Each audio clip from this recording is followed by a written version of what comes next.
Hi everyone, welcome back to another tutorial. So this is tutorial 3 and I just wanted to say a massive thank you to all of you for joining the Zoom call last week and for working so hard on the Warlock. I hope it's going well and I hope you've been practicing those little things that we worked on last week.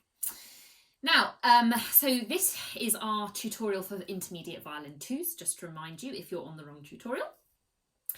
And this session will be on the Vaughan Williams Fantasia on a theme by Thomas Tallis. Now, what I would love to do is just firstly remind you of the warm-up videos, which I hope that you're catching up with and making sure you take time to use them, because there's some fantastic warm-ups that tutors have uploaded, some really useful things.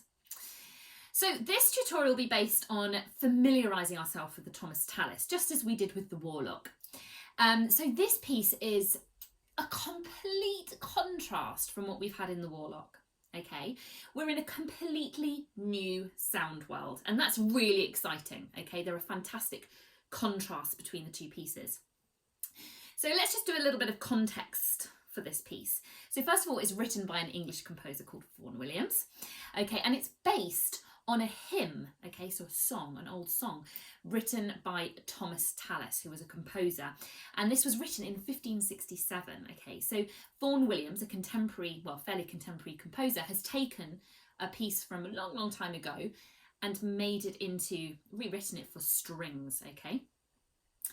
And I don't know whether you have heard this piece before. I'm urging you to go and listen as much as possible to this piece in particular, but also any Vaughan Williams that you come across, because I want you to be sort of swept up in the Vaughan Williams world, okay, because it's just, his sound world is so interesting and so beautiful. So go and have a listen after this.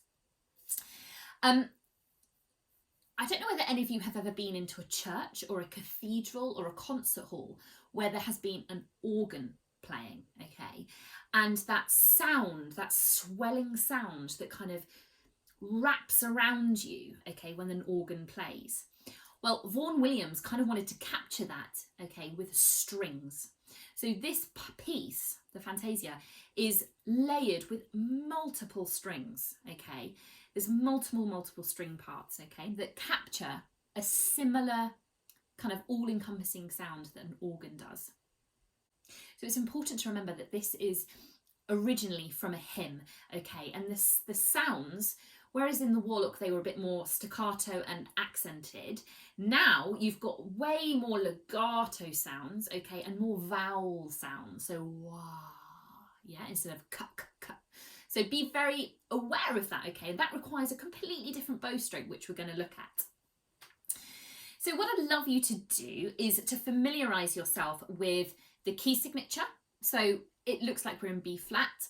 Just be aware that there are lots of accidentals. So just if you get a bit worried about those things, make sure you circle them and just be aware of them.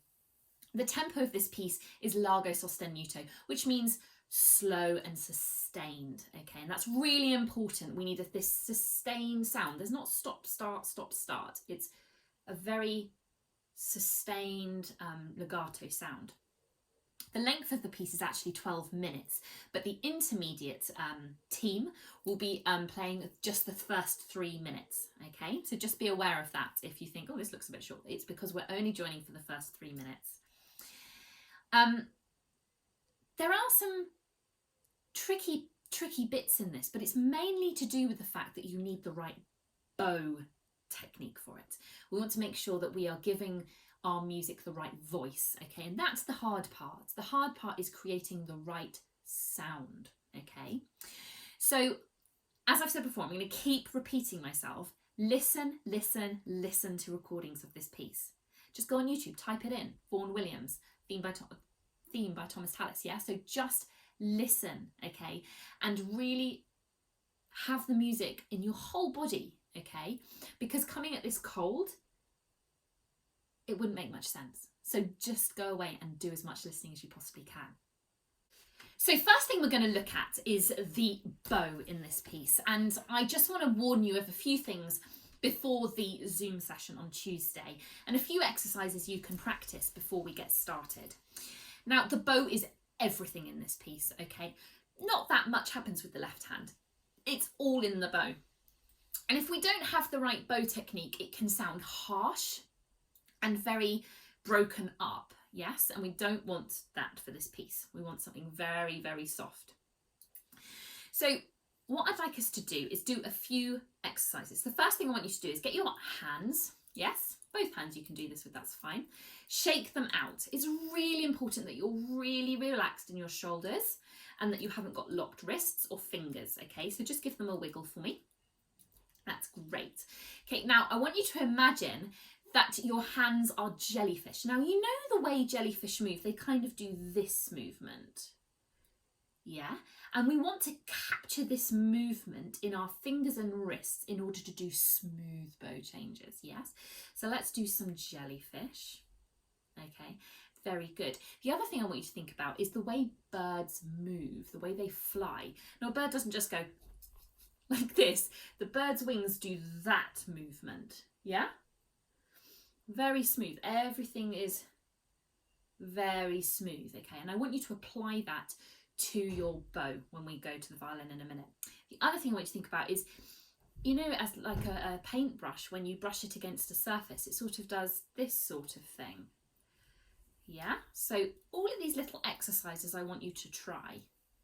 So you've got your jellyfish, you've got your bird wings, and you've got your paintbrush. Okay, so there's just a few things that you can have a little go at.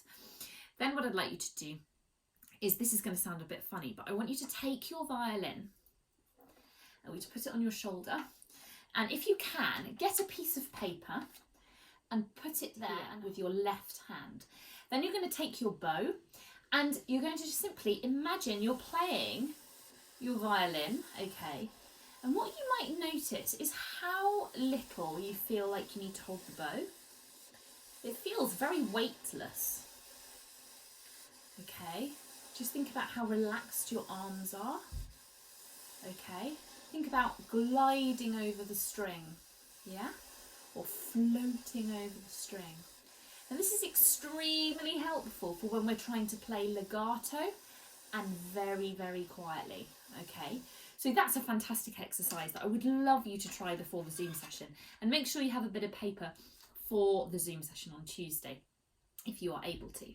So there's just a few ideas for your bow, okay? Now the other thing is that the bow will be moving incredibly slowly in this piece. We've got notes that last for a very long time, okay? And we need to make sure that we can sustain the bow stroke very quietly with still a good sound, without that kind of like sound, which sometimes can happen when we're trying to save the bow.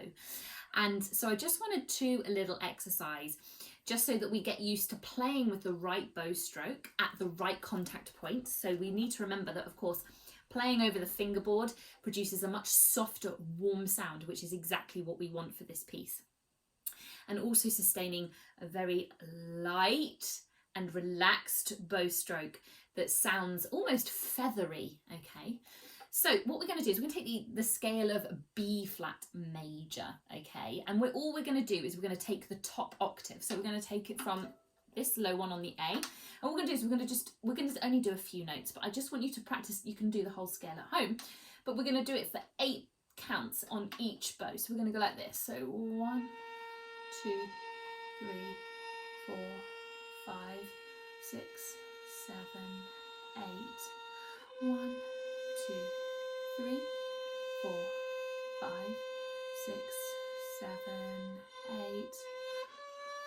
2, 3, 4, 5, 6, 7, 8.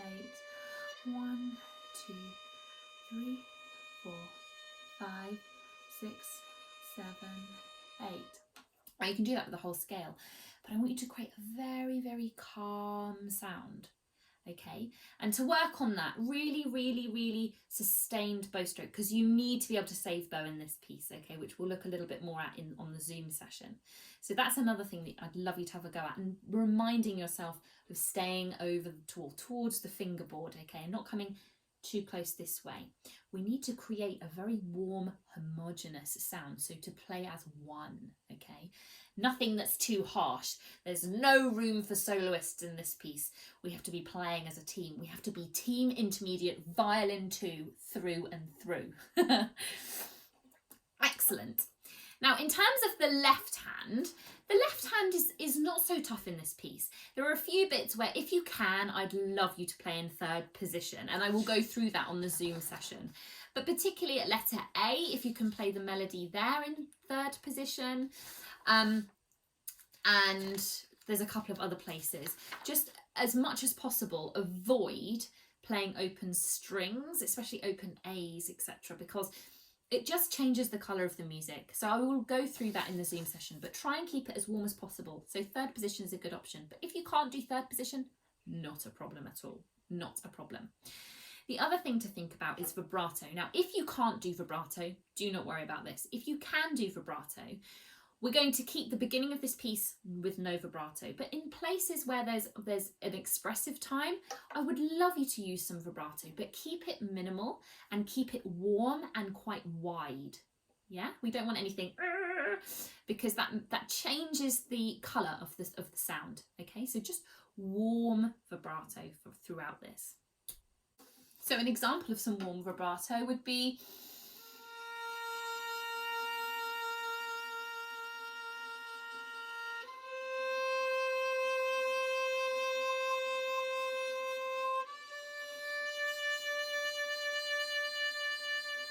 yeah, you see, it's not like an electric shock vibrato, which sometimes can happen when we're learning vibrato. So keep it wider and warm. Excellent. So, general bits of advice for this piece this week, and a few things you can do to prepare for our Zoom session. Those are to maybe take a highlighter and highlight where we have the melody in this piece. So for example, we take the melody on in bar 1, 2, 3, 4, 5, bar 6, okay, and there are various other places where we take the melody, and it's so beautiful, and it's good to be aware when you're playing the melody, okay. The other thing I would love you to do is to make sure that you watch this tutorial and just highlight any things that are confusing you or things that you've got questions about, which I'm happy to answer on the Zoom call if you just write them down in the Zoom call like last week. And just remember, mistakes are fine. We're working, we're experimenting. Remember what I said in the first tutorial, we're in a laboratory, okay? We're just experimenting with sound and we're experimenting with this music, okay? If it's possible, I would love it if you could learn this piece from memory. This piece is very, very, very reliant on a conductor, and it would be great if you could just not worry about the notes in front of you, but rather just focus on the conductor. Karina has made a video of conducting this, and you want to be able to rely on that and not just your notes in front of your face, okay? And it will help us to play as an ensemble in the end of the day, okay? There's no pressure. If you can't learn it from memory, do not worry at all. But if you can, it will give you much more flexibility to see other things. So practice-wise this week, I want you to become familiar with this part. Go away and do as much listening as you can of this piece and any other Vaughan Williams that puts you into this different sound world from the Warlock. Again, 15 minutes a day would be great. Building up, starting with scales with slow bows, if possible in B flat major, trying out my little bow technique things that we've been doing today, and then playing through, okay, and spotting out where the melody comes, etc. Remember to post clips of your practice with the hashtag #PracticeWithRachel if you would like to share what you're doing with us. That would be amazing. And my final thought is continue to have fun and do as much listening as you possibly can. Thank you so much for your time today. You're working so hard and it's such a privilege to work with you.